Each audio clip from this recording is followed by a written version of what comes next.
হিমন্ত বিশ্ব শৰ্মাৰ এজেণ্ট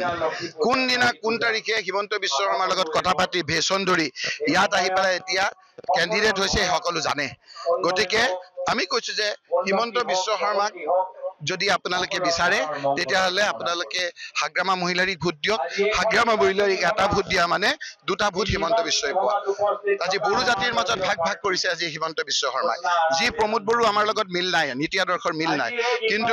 এই প্ৰমোদ বড়োৰ সহায়তে আজি হিমন্ত বিশ্ব শৰ্মাই চৰকাৰ কৰিছিল আজি বড়ো জাতিৰ মাজত ভাগ ভাগ কৰিবলৈ ওলাইছে আজি কোচ ৰাজবংশী লোকসকলক গুৰলা গুৰলকে পিটিছে সেইকাৰণে কোচ ৰাজবংশী লোকসকলেও কংগ্ৰেছ দলৰ অংশগ্ৰহণ কৰিছে আমি আহ্বান কৰিছো এইবাৰ যে সকলোৱে বিবেক ভোট দিব গৌৰৱ গগৈ ডাঙৰীয়াৰ নেতৃত্বত লোৱাৰ পিছতে আজি হিমন্ত বিশ্ব শৰ্মাৰ ৰাতি টোপনি নাইকিয়া হৈছে আৰু আপোনালোকে চাব আগত গৈ এই অঞ্চলে নহয় বিভিন্ন অঞ্চলত কংগ্ৰেছৰ সকলো জাতি জনগোষ্ঠী মানুহে এবাৰ কংগ্ৰেছ দলক ভোট দিব বিটিচি নিৰ্বাচনত আমি ব্যস্ত সেই বিষয়ে আমি সবিশেষ আমাৰ প্ৰদেশ কংগ্ৰেছৰ পৰা আমাৰ প্ৰেছ কনফাৰেন্স কৰি আমাৰ কথাখিনি আমি ক'ম